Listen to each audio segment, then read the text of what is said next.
It's been a long week, right? Are you ready to wind down? Why not? It's time for the Wine Time Fridays podcast with Shelley and Phil.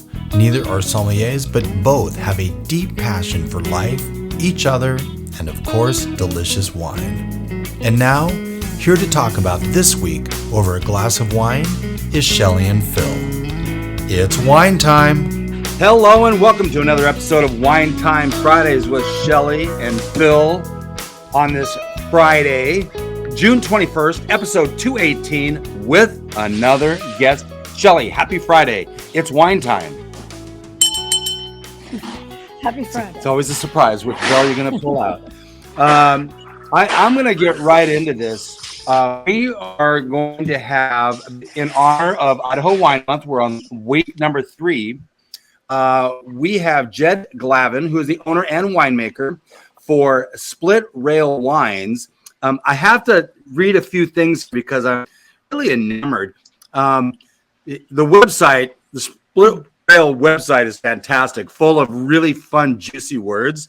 But one of the things I want to say is he learned the process of winemaking in the confines of his garage and through the years of making expensive mistakes. Can't wait to hear about those. And he loves 80s revival and techno pop music, Shelley. You love 80s music. This is going to be a fun episode. Jed, welcome to Wine Time Fridays. My pleasure. Thanks for having me. You're very welcome.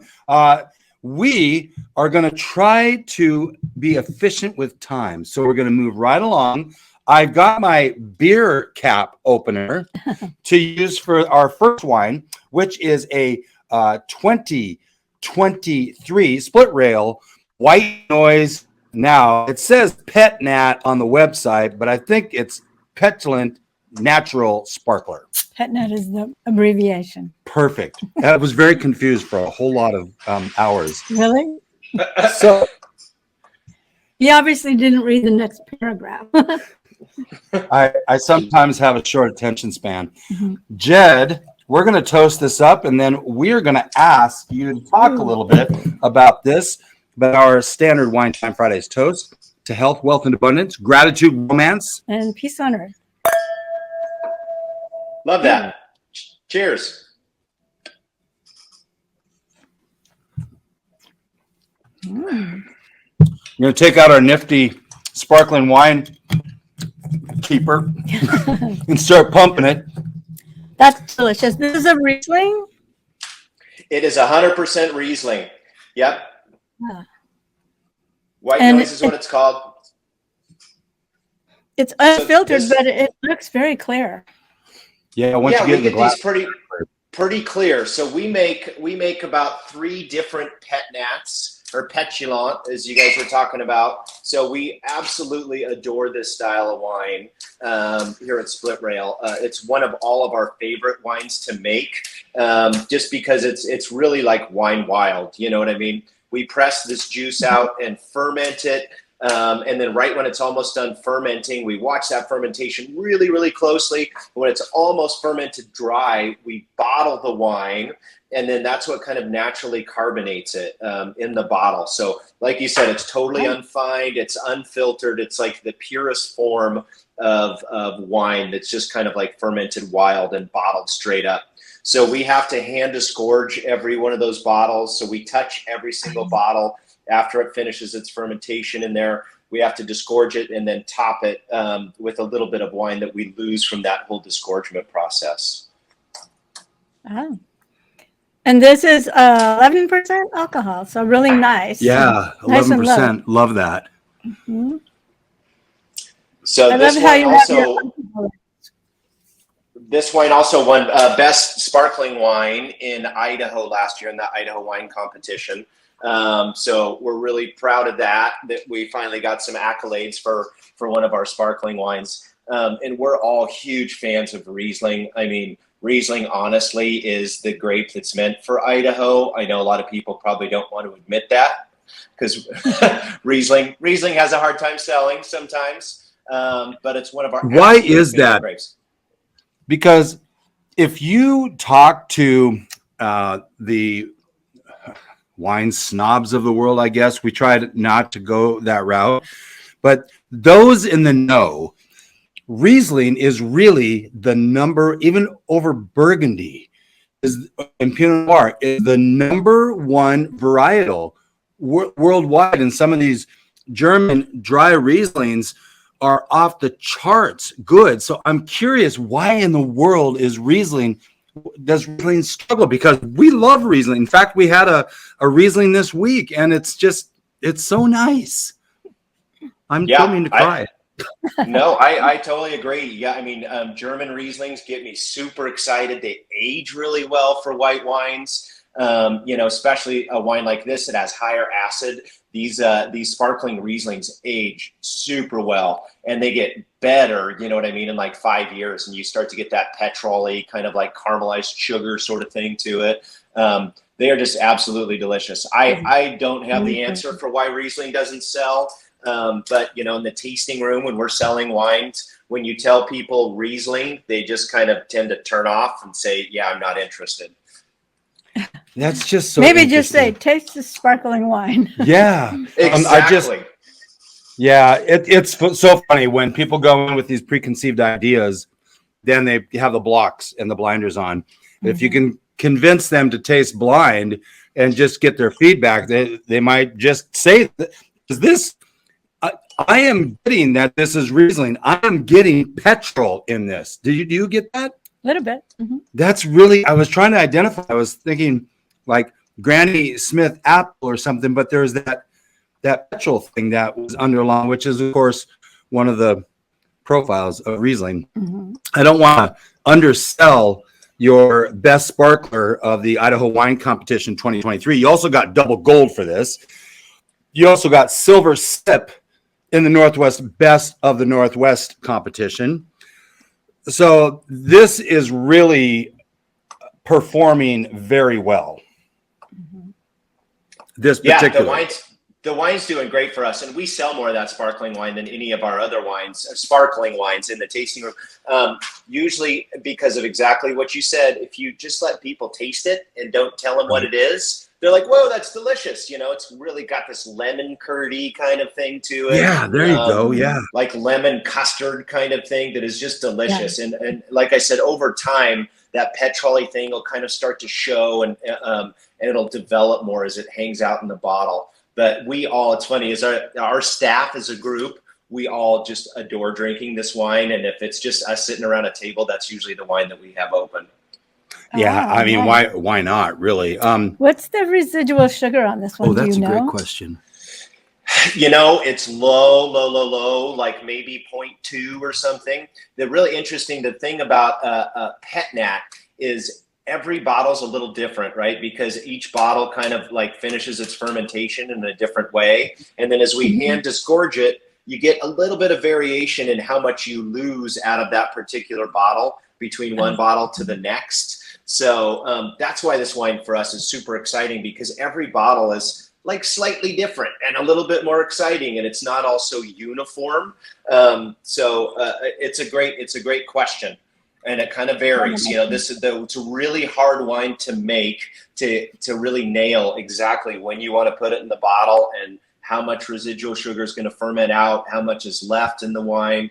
And the more years we keep making this style of wine, the better we kind of get at it. So is this... How long have you been making this one?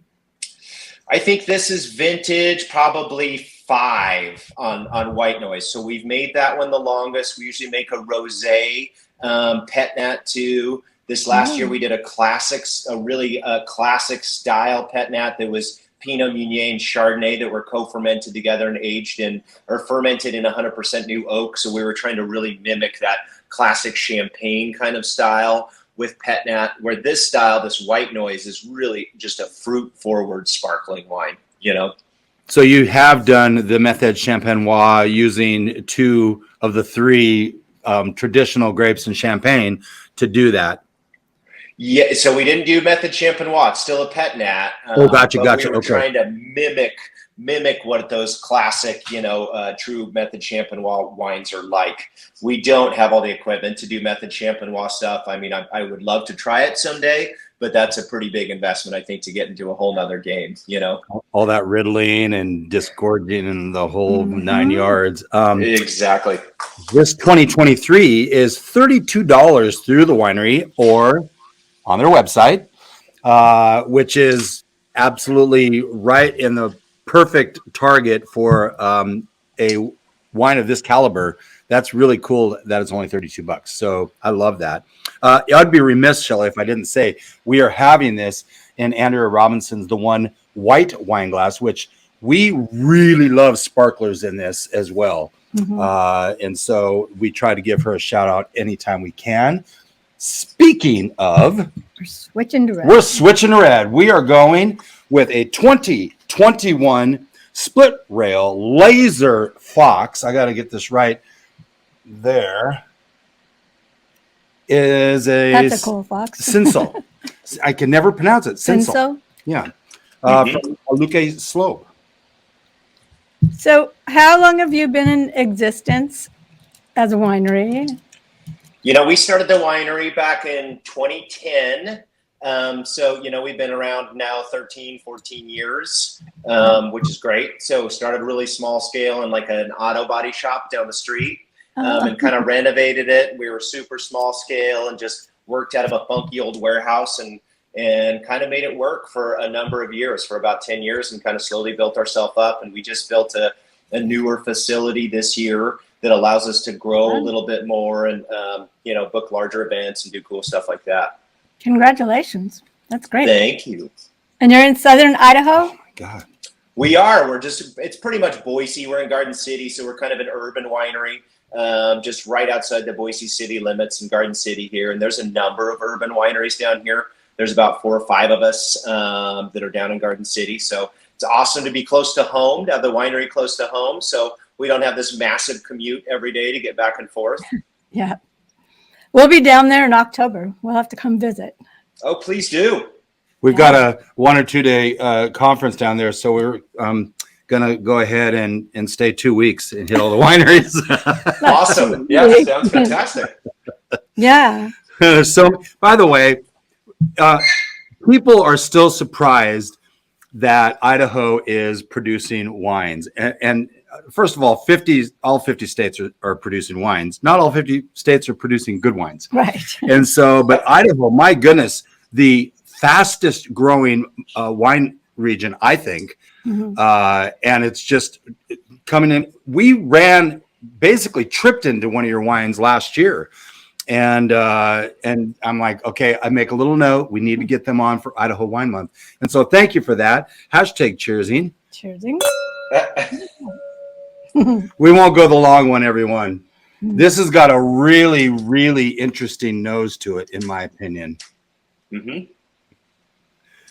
If I can. Yep, the Laser Fox has been around quite a while for us too. It's kind of become one of our flagship wines. So Cinso, as you guys probably know, was kind of popularized from making rosé in Provence. That's what you see, Cinso used that more widely. You don't see red wine Cinso super frequently. No. Not a lot. You see it out of South Africa a little bit. But we found a couple plots of Cinso that are grown in the Northwest, and we really, really wanted to make red wine out of it. And most people that make Cinso make rosé. So it's really hard to get the growers to crop it right for red wine. So a lot of them, because it's so widely used for rosé, they crop it at 8 tons an acre because it's, they're trying to get that lighter bodied, delicate rosé thing. So you have to find the right vineyard that'll grow it right and crop it a little bit smaller so you can get the extracted fruit flavor from it that you want. But it makes that really, really light-bodied style red wine that's kind of on the spectrum of Pinot Noir. It's not Pinot really, but it's as close as you can compare it to. Well, you throw a little Gamay and a little Syrah in this just for kicks and giggles too, right?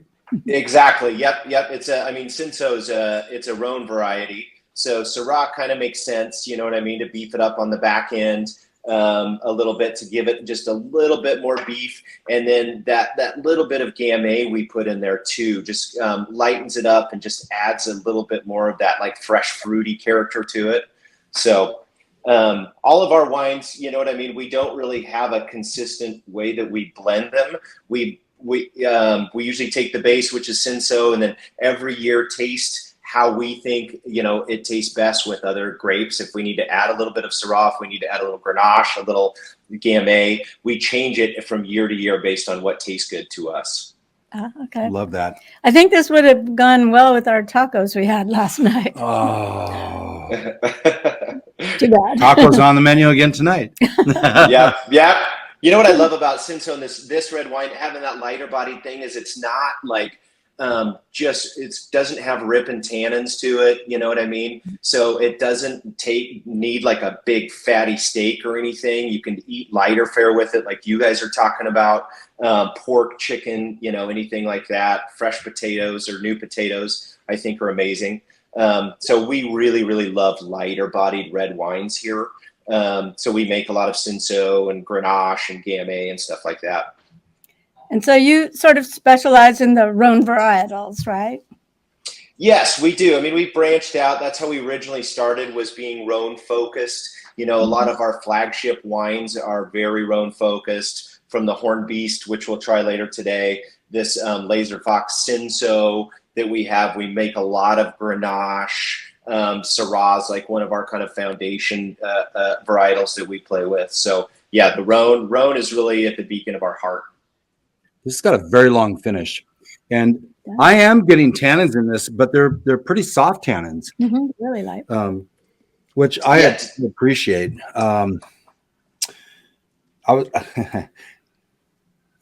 Your winery appears to me to be very dog friendly and kid friendly. Is this true, or am I just making this up? No, absolutely. Like I said, we're in an urban setting, so we get lots of families that come in that want to taste. So kids can come in here, and we do we call it kid cootery or kids club, where we have like a little charcuterie board for kids, and we have kids activities that they can do. Boise's a pretty family friendly city. So being friendly, back to kids and stuff is important. And then a lot of people who don't have kids always have dogs. So there's a lot of dogs in here, pretty frequently.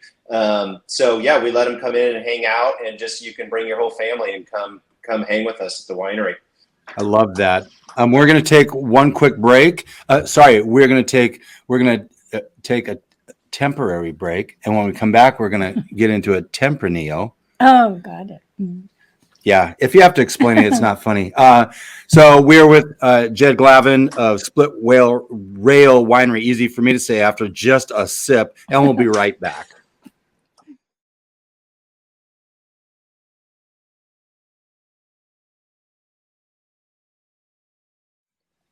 Welcome back to Wine Time Fridays with Shelly and Phil and Jed with Split Rail Winery. I am going to come out of the break, Shelly, with a couple quotes.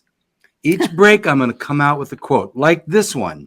Split rail wines surf the cataclysmic variable of space and vine. That's from a wine-loving astronaut. Jed, who is that wine-loving astronaut by chance? It's a secret. It's a secret. It is a secret. Yeah, it's probably somebody you've never met, because I don't know if I've ever met a wine-loving astronaut. But we make a lot of this stuff up. You know what I mean? We really, really kind of want to foster this fun, a little bit irreverent. Totally irreverent, kind of whimsical take on wine. So that's a lot of our tasting notes have a lot of these similar quotes and stuff for each of the wines that don't really focus that much on the flavor profiles and stuff. We can talk to people about that. They're just wacky stories and stuff that we relate to the wine. So we really want to make it more fun and interesting for people when they're in here. So a little bit reminiscent of somebody we had on our show not too long ago, which was Mollydooker. Oh, yeah. They're a little bit like that. And they're out of Australia. Yep. I know those guys. Yeah, they're fantastic. And we have them back in Idaho again. Thank goodness. This is a 2021. Jed, I'm going to actually have you pronounce this. This is the bearded Quixote. Yep, I would not have got that. You don't know Don Quixote? No, I don't. Tempranillo. I am super excited for this. Tempranillo is a grape that is so easy to drink. And while we toast this up, I need to ask, who is the wordsmith behind your website? Because here's some of the things that I've seen. Whimsy and redolent, fervent, unfettered love for drinking, eating, and debauchery. Debauchery. Well, some people say debauchery. Some people do. Maybe one person. Maybe that's you. me.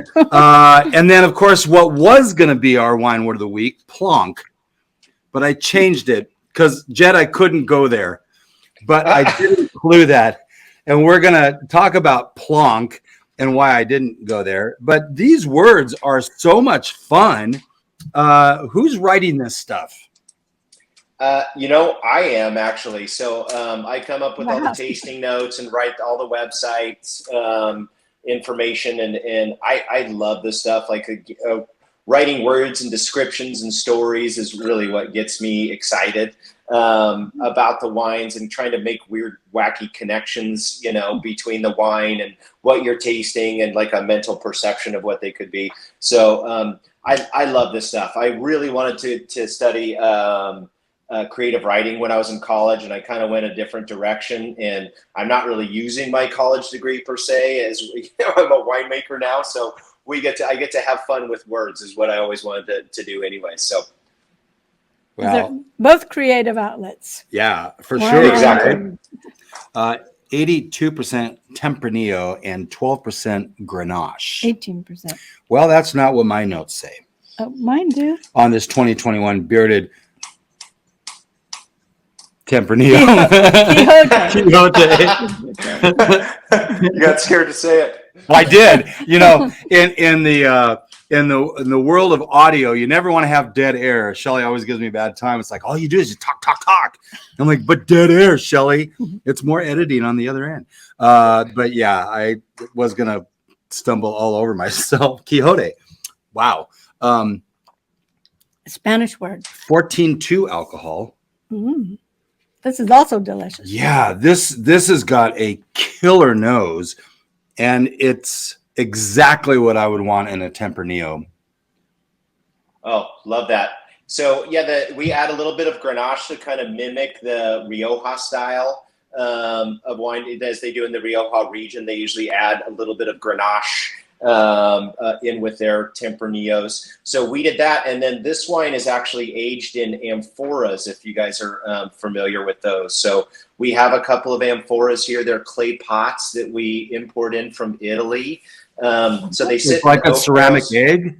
Exactly, it's ceramic. Okay. These aren't in egg shapes. If you guys make it here in October, you can come kind of see them. So we age our wines in a few different materials and techniques. We have amphoras and sandstone jars and concrete tanks and stuff. Wow. But Tempranillo seems to do really well in these amphoras, and it really kind of lightens the oak impact to them. As you can tell from this wine, it doesn't have a huge oak impact. It's really all fruit. It's fruit forward. It's super old world style. It's got a ton of tannin to it, like really, really tannic for Tempranillo. Tempranillo can kind of vary depending on who it's coming from and how much oak it's seen, and basically, what sort of aging structure you've given the wine. So that little bit of amphora, just like it gives it this really kind of earthy tone and really lets the fruit shine in the wine. How many months in that vessel? It was in there for about 8 months. Okay, so it's significant. Pretty significant, yeah, and it starts to impact it pretty heavily. So we've got a couple different amphoras from different parts of Italy, and they honestly impart different flavors. It depends on the clay and soil profile that the amphoras are made from, but they do impart different flavors. And the amphoras that we use to age this Tempranillo have a pretty big impact in a short period of time. So we'll put it in there, taste it as it's aging, and decide, hey, okay, it's done. We need to move it out and move it to its next place. So what are you hoping to impart from the amphora? Just more of the clay tendencies, or more of the clay kind of earthiness? It really has this like earthiness, almost like sunken basement sort of flavor to it. That's a pretty nebulous descriptor, but it is true. It's really bringing some earth back to the wine, and then, like I said, letting the fruit shine. We've seen with oak a lot, and the longer we do this, oak aging wine we all love, but sometimes it's really easy to overdo the oak, and then you just really lose track of the fruit. You know what I mean? And the fruit gets just overshadowed by all this smoky, toasty, vanilla, chocolate stuff, which I love too. We love that. Yeah. But just particular wines, we like to let the fruit kind of be the showcase. As Gary Vaynerchuck would say, the oak monster. Yeah. I mean, there's too much of a good thing. The good thing is great, but that doesn't mean more of it is better. Exactly. And getting that fine balance and figuring out, how much of each thing to impact these. Well, that's why wine is so fun, right? Because everybody's doing different stuff, and everybody has a different perspective on how Tempranillo or whatever varietal should be produced. And there's just so much to learn and explore out there. It's pretty exciting stuff. There is. I want to take one last break because I want to open that, the last one, on that last segment. So when we come back, you'll be opened up with another quote, and we'll be right back.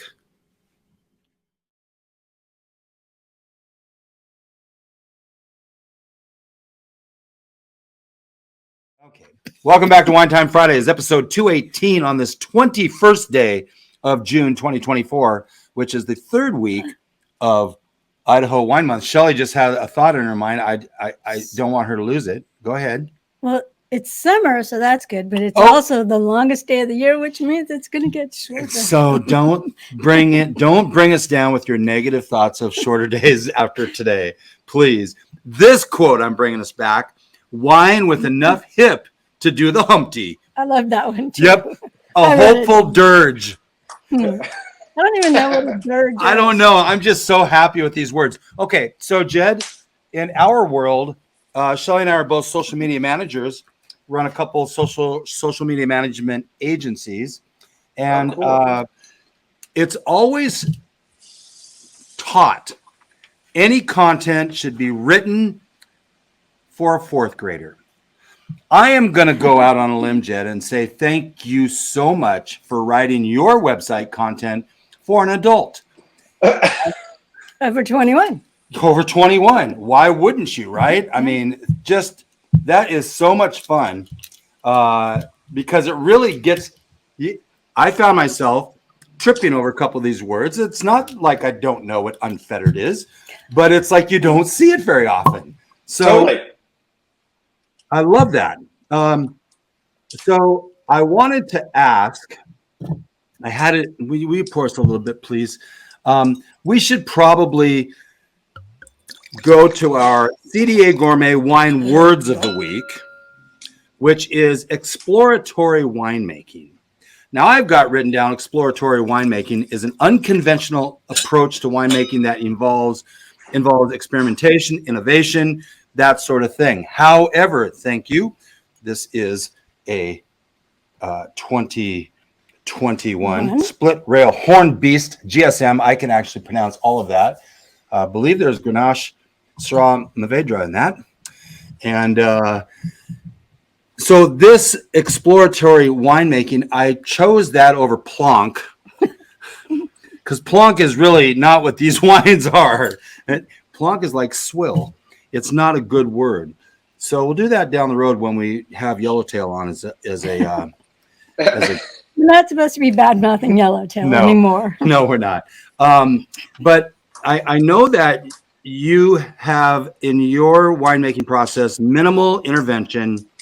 Go a little bit further about that whole exploratory winemaking because it sounds as though you want to go a little traditional and a little evolution. Yeah, totally. We kind of toe the line. So we do a little bit of both. We do make some classic, more traditional style wines, cab. We do make Chardonnay. It's not really classic style, but we love to just kind of try new things in the winery. I think, to keep us all intrigued with what we're doing. And then hopefully that translates over into our customers too, and they get to try new things they've never tried before. So like what I was talking earlier, we play with some different aging vessels. So we've got concrete and sandstone and clay and just different stuff that we're fermenting and aging wines in. We play with carbonic maceration a little bit. If you guys are familiar with that, how they make Beaujolais over in France, and we've used some different varietals for carbonic maceration stuff, younger, more bright wines that we all love. We've made skin contact wines, so orange wine that I'm sure you guys are also familiar with. Mm-hmm. So we're fascinated by this really wacky, interesting take on wine that a lot of people have never tasted or tried before. That being said, we still have to sell the wine, right? So if you get too weird, you get too weird, and they become really tough to sell. You have to be really good about talking with people and explaining to them the process and, the whole thought process and why we made these wines and stuff. Pet nats too are pretty experimental. And like I said, they can be a little tricky on how you make them and how they turn out. So yeah, really our whole goal and like I mentioned earlier is just trying new things, blending things differently from year to year. We don't have like a standard recipe that we follow every year. We don't get the same oak barrels. We don't, pick things at the exact same time every year. So it's really for us, every year's an exploration for harvest on what we do and kind of what we come up with. Will you ever think about making a blue wine? A blue wine?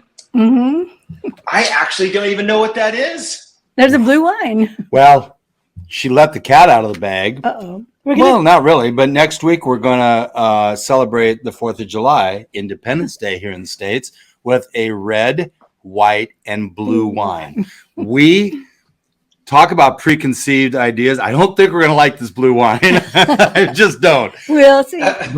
But I want to bring it in. I'm in the process of trying to nail down a producer.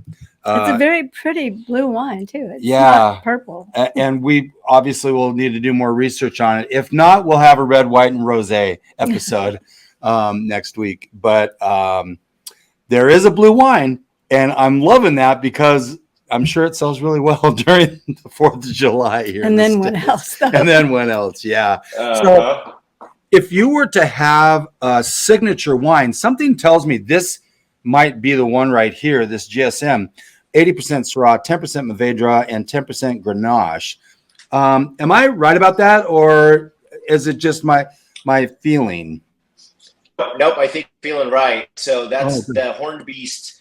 This GSM blend you guys are drinking it is our flagship wine. It's been around longer than any of our other wines.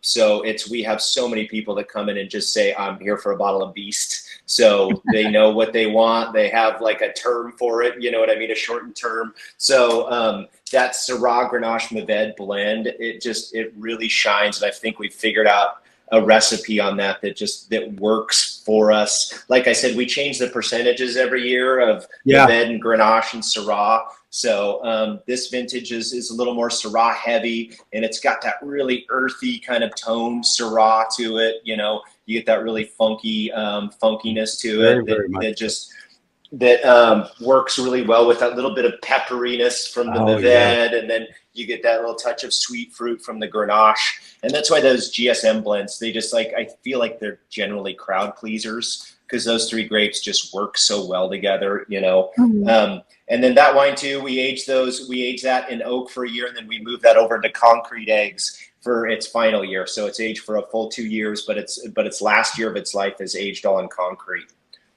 We would call this an SMG. An SMG. And you could actually call this a Syrah, 80% Syrah, but that would be, of course, away from your wheelhouse. You gotta honor that with those that say, just give me a bottle of the Beast. Totally. Yeah, it's funny too. Syrah, I feel like Syrah as like a single varietal too is not in its heyday right now. So single varietal Syrahs can be a little tough to sell, we found, but really if you see them in GSM blends, they seem to do better. God knows why. Again, it's one of those things. I'm sure the trends will change again in a couple years. We just have to write and direct and create Sideways 2 and really lift up Syrah and downplay what this time? Pinot Noir. They've had their heyday. Might get in trouble for that.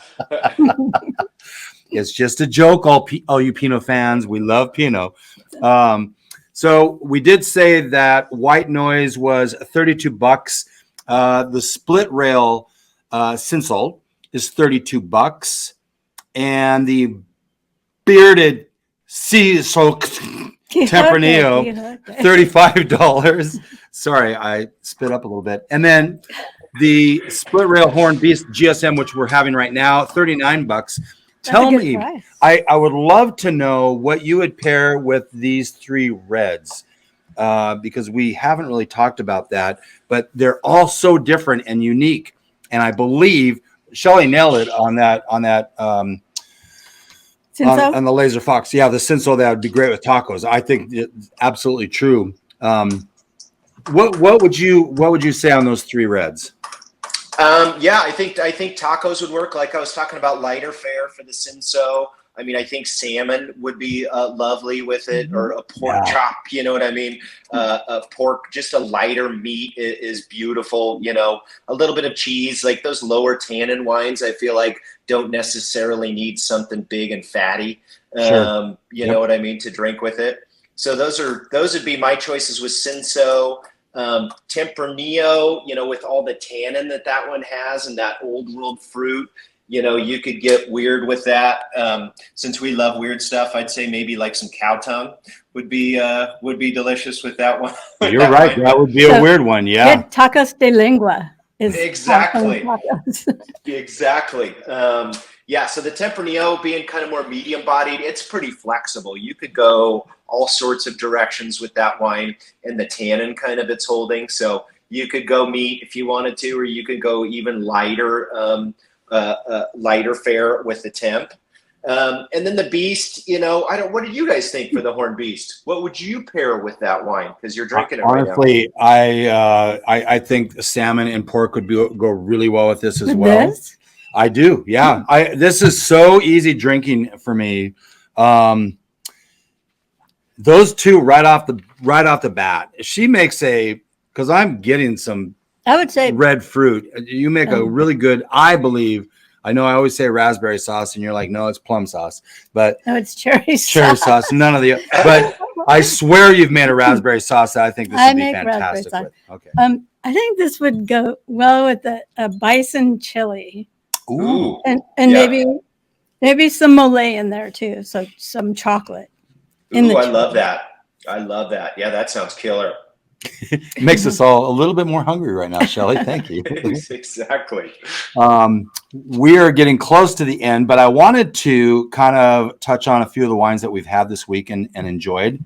It's kind of a huge spectrum. Firestone, Cabernet Sauvignon, out of Paso, Robles. Mm-hmm. That surprised us. Decoy, Merlot, Chalk Hill Chardonnay, a Cambria, Catherine's Vineyard Chardonnay, kind of near and dear to our heart. Mm-hmm. Shout out to Katie. Eternal Wine Discovery, Cabernet Sauvignon. Thank you, Eternal Wine. Antinori, Castello, della, Sala, Bramito, Chardonnay. We have the Cantina, Lavis, Cabernet Sauvignon. A lot of these things, a couple of them we've had on a plane, like the Imagery Chardonnay. That was on Delta in a can. I had to put it down. And we had the Ferrari Chardonnay, which we're also fans of. Today is actually International Lambrusco Day. Are you a Lambrusco fan, Jed? Yes, I like it. Okay, I don't know if I've had a ton of them. It's sparkling red wine, right? Yeah, it was effervescent anyway. Yeah. Yep. You know what? I actually had, and this is so dumb because it's kind of in its heyday too. In the wine world, is wine slushies. You know, I'm sure you guys have seen them in places, but I was somewhere the other day and they had a Lambrusco slushy, and it sounds gross, but it was actually delicious because it was like a little bitter and dry, and it was cold and like creamy, and it was just really, really interesting. And I never would have thought that to be good, but it was. That actually sounds really good. We're big fan of the Lambrusco. It's World Lambrusco Day, not International. I said that wrong. Tomorrow is International Rosé Day. We love rosés. Every day, all day, rosé. July, the first week is International Sparkling Wine Week. We just went through Prosecco Week, so that's kind of cool. We have 12th International Cava Day. The 25th is Wine and Cheese Day. Every day, again, Wine and Cheese Day. 25th, Shiraz Day. In August, we have the second Washington Wine Month of the year is August. They get 2. I'm not sure why. We're going to have to work on the Idaho ones. Couple last questions because I want to know your gateway wine, but your favorite wine is? Oh man, I don't know if you can pigeonhole. Well, the website says it's beer. Your favorite wine is beer. We do. Actually, almost every winemaker I've met, you usually see them drinking a pint of beer when you meet them somewhere. And it's usually because we're around wine so much, you know what I mean? When you pump it, you smell it, and you have to think about it, and it's like engulfs our whole life. When you come home, sometimes you're like, I don't really want to think about wine for a second. Just get a beer. Yeah. I have so many favorite wines. I really, really love German Riesling, like you guys were talking about, like aged, old school German Rieslings that age really well. 20, 30 years, you can lay those down. We need to age a Riesling. Yeah. We haven't done that. Yeah, we had so we go to Las Vegas, is pretty close to us, and we go over to Vegas every once in a while, and there's this Thai restaurant there, and they are known for their Riesling selection on their menu, and they've got like 20, 30, 40-year-old Rieslings you can buy there that have just turned like brown and petrol-y, and they're so cool and so weird and just fun and exciting. You know what I mean? When you open that bottle, does it actually evolve over the time you're drinking it? Kind of. You see the corks just kind of like fall apart a lot of times when they're 40 years old. But yeah, they change. They taste musty and like mushroomy and, just odd. And I get really excited about those super weird wines. You know what I mean? That you're like, I have never tried anything like that before in my life. And that's what gets me kind of excited about it. Those corks need one of these to open them. If you can see that. Oh, I don't know if I've ever seen one of those. I know what it does. It's called a, Durant, something like, Durant. But it's got I have to come around to do this. It's got the regular Paso stuff. Yep. And the regular corkscrew. But it also works in tandem so that you get the best of both worlds. We haven't used ours yet because we generally don't let wine sit long enough. Totally. Same. to need it. But we're looking forward to that. But yeah, when you said that about those old Rieslings and those corks that just kind of fall apart. Look, cork in the bottle is okay. Pour it through a napkin or do whatever you have to do. But you still have to get it open. Yeah. Fish it out with a spoon. But do you have a wine that you call your gateway that you're just like, oh my God, this is fantastic and got you into the world of wine, or not so much? Boy, I'd have to think so far back. So my parents were big into wine and food. They had like this gourmet group they would get together with when we were really young. And they'd all sit around once a month and open up a bunch of wine and cook food, and just really seeing that whole scenario that they fostered of talking about the food and just talking with each other and opening wine and having wine and food be this discussion piece is what really got us into it. That love of like taking time to sit down together and enjoy a meal and wine together is so. It's really the best, isn't it? It's the best, and it's something I kind of worry that maybe the next generation is going to lose track of as much as we speed things up and don't take time to really sit down with each other and talk, you know what I mean? And remind each other that what we're here for. I think that they're starting to come back around a little bit, which just using Lindsay and Brian as examples, they like that community and those relationships. So hopefully that is something that kind of turns around, because it's so necessary for any civilization and culture to keep going forward, is to have that, or you're going to lose. It just won't. It can't scale. It will not continue. Totally. Well, and if everyone loves to eat, I guess that's the bottom line, right? Is everybody likes food. Sure. And wine just makes food more exciting. Honestly, it does. It makes a meal so much more interesting, and it lets you talk about it a little bit and think about how things pair and work well together and how they don't work. And, wine just adds that like extra touch to eating that just makes it more fun. I have two more questions, and then we're out. Can you share one of those expensive mistakes? Oh man, so many, and if any other winemaker is not willing to admit that they have screwed something up, I can almost guarantee that it's not They're true. lying. Yeah. Because that's the best way to learn anything. You know what I mean? To learn how to do things better is to screw it up, right? So if you make it expensive, and it's pretty expensive to make wine, we've got to buy all these grapes, spend labor to process it, age it, Barrels, all these things. And if you screw a wine up and you're like, oh my God, this tastes, something's wrong with this, you are going to try really hard to not make that mistake again the next year. So you got to do research. You have to call other winemakers and figure stuff out. And I think that's important to remember is, hey, we're all in a community here. So we got to work together to figure out, hey, how do I not do this again? Or have you dealt with this before? How do we fix this problem? What happens? So mistakes happen all the time. The first year that we made Pet Nat, we did not figure out how to disgorge it. It's not something you can like look online and be like, hey, how do I disgorge a bottle of wine? There's not a lot of info out there.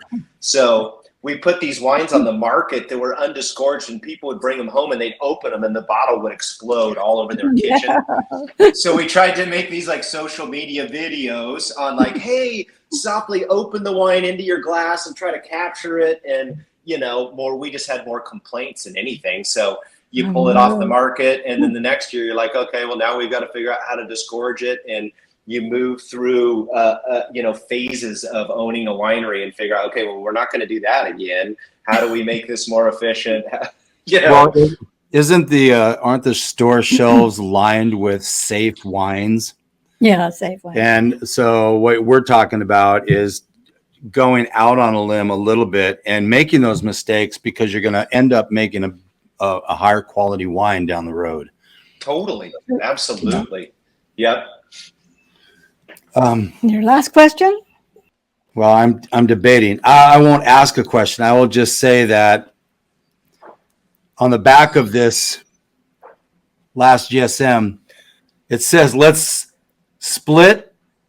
Split Rail Wines replace your afternoon tea or your morning coffee. Let them be your substance and your hydration. Let our wines replace your milk mustache with tooth stains and discolored tongue. And the letters get bigger. Let them leave a mark. I love the fun you have on these bottles, the waddle bottles. But my last question, because I slid that in as a statement, let's talk 80s music. Give me your top 3 bands. Let's go there. Oh man. I love New Order. New Order is one of my absolute favorite bands, and I got to see them live last year, and that was like life-changing for me. So New Order's up there. I love The Cure too. So we're getting kind of obscure 80s sort of stuff. The Cure's not that obscure, is it? No, everybody knows who they are, for sure. Boy, the third one. I mean, honestly, most 80s music, I think you can turn on any 80s mix, and I'm usually pretty happy with. So you guys have mentioned that you like 80s music too. What are the bands from the 80s that you remember? Shelley. Oh my God. Oingo Boingo. Yeah, Oingo Boingo. But that's late 70s. Let's see. I liked them all. I like the Stray Cats. The Blasters. The Blasters. Yeah. Wow. Some of those. Do you have a New Order song that you think is the best New Order song that most people have never heard? I don't know New Order really. Because Blue Monday. Blue Monday? Blue Mondays. It's their favorite. It's their like most popular song. So I'm a huge fan of Ceremony. Is one of my favorite New Order tunes. But you can just put any of their albums on, and I'm usually pretty happy. So Tears for Fears is also another favorite. That can always be put on in the background, and I'm pretty stoked with. So, and the Boomtown Rats. Boomtown Rats. Oh my God, we are nerding out on 80s music now. That New Order song may just make an episode of the Greatest Song You Never Heard podcast. So hopefully Chris Cochran is not listening right now. Real fast, thank you to today's sponsors, Rocky Pond and Seasons of Coeur d'Alene, as well as to Jed Glavin of Split Rail Winery. Are you Split Rail Wines or Split Rail Winery? Split Rail Winery, but our website is Split Rail Wines, which is where the question came from. Just thank you so much for sharing your wisdom, your wines, your knowledge, and educating all of us. Because Shelley, with a little bit of knowledge, wine becomes a lot less overwhelming. What the heck is wrong with me? Much less overwhelming. Have a great weekend. Thank you, Jed, so much. We'll see you in October, and we'll see all of you guys next week on the Red, White, and Blue episode.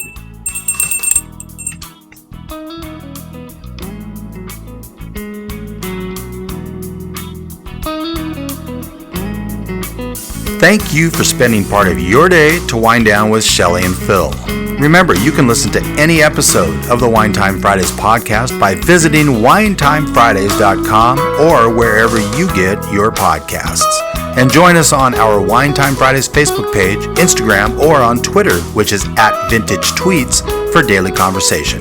Until next week, here's our toast to you. To health, wealth, abundance, gratitude, peace on earth, and of course, romance.